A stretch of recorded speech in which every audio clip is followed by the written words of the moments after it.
What is happening, J Game Dude here, and whew, okay, so this was actually something I didn't expect. Another interview with Sean Layden, who was previously the CEO of PlayStation prior to Jim Ryan, pretty much. And honestly, during that period of time, I honestly had a great time on PlayStation. And there was a lot to like and enjoy about the first party games that were coming out, as well as just the general kind of sentiment that was going on.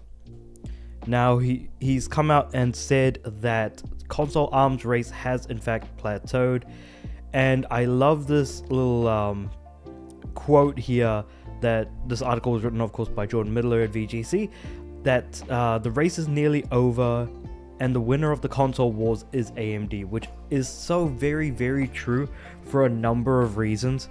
But before I get into those reasons, just wanted to say, hey, if you like my videos, please like the videos, subscribe to the channel, doing both of those things, and commenting below, of course. Doing all three of those things helps put my video up onto the algorithm. I know the last few videos of mine haven't been doing particularly well, even though I thought a couple of them were pretty good bangers, but, you know, you can only really do so well as you can, you know, have YouTube recommend videos out in that way. Or you could just, you know, tell your friends about my channel and then proceed, or if you don't have friends, proceed to try and make friends, tell them about my channel, and then do something that will ultimately upset them, and then they'll stop being a friend for some reason. Ultimately, it's a net gain for me, fingers crossed.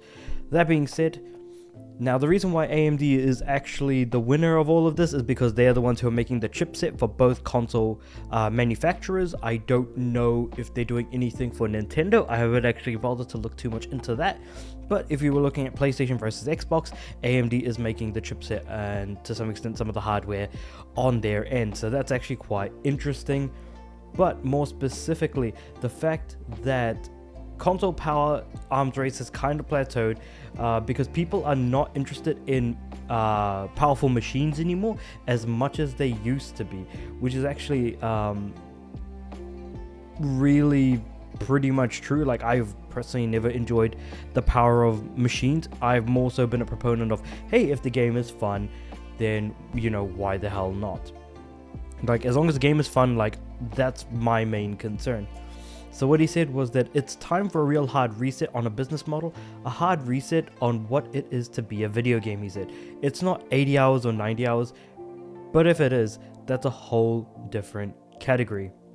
It has plateaued. We're at a stage of hardware development that I call only dogs can hear the difference, he says. And that's true. Like, if you look at, say, something like the difference between the PS5 and the PS5 Pro, to be able to tell the difference in how good the PS5 Pro looks, you need to quite literally have a magnifying glass. Either that, or be so stunted in your development that you could somehow tell the difference. It's true that, like, a certain pitch can only be heard by dogs in terms of, like, how high pitch a sound can be, but not be heard by other people. And that's kind of where we're at when we're trying to look at it. If you're playing your game and sunlight is coming through your window on your TV, you're not seeing any ray tracing. It has to be super optimal. You have to have an 8K monitor in a dark room to see things. And that, again, is very true, because I do play on my TV. I always have my blinds open unless I'm closing them because it's nighttime or whatever have you. We're fighting over teraflops. That's no place to be. We need to compete on content. Jacking up the specs of the box, I think we've reached the ceiling. 100% agree on the idea of wanting to compete on content. That cannot be true enough, because at the moment, as far as the AAA gaming landscape goes, we are getting half-baked products that are quite buggy, if not a lot buggier than past releases. The amount of content we get is less. Graphically, the game doesn't even really look that much more different from previous games in a franchise that might already exist. And if a game looks really good, that doesn't necessarily translate to a fun experience if the gameplay isn't there. So there's just way too many reasons in which the current AAA gaming landscape has kind of failed us, as I kind of made a video on how the expensive video game bubble has burst. Jacking up, I already read that.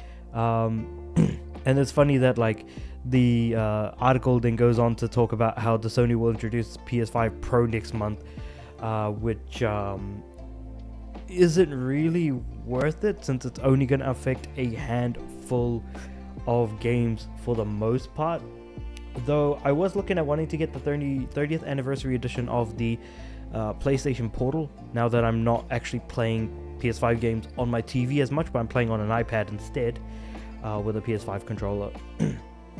It's still interesting to think about that, but regardless, this I feel like is a good interview regarding where we are in the AAA gaming landscape. It's not bad enough that the software bubble or the expensive games bubble that we've seen has kind of burst. The fact that games are selling at $70, games costing $200 to $300 million, or in the case of Concord, $400 million, or God forbid, supposedly, and I don't know how Ubisoft managed to spend this kind of money, but Skull and Bones spending at up to $800 million, it's clear that, this ain't working out.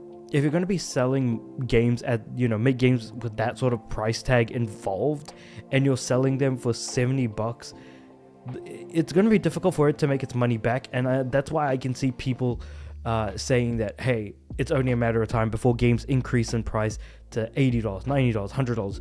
And it's funny because games have kind of already been at that price point. In fact, games go up to as much as $130 when it comes to their highest tiered editions, especially when we look at, weirdly enough, bringing them up, Ubisoft.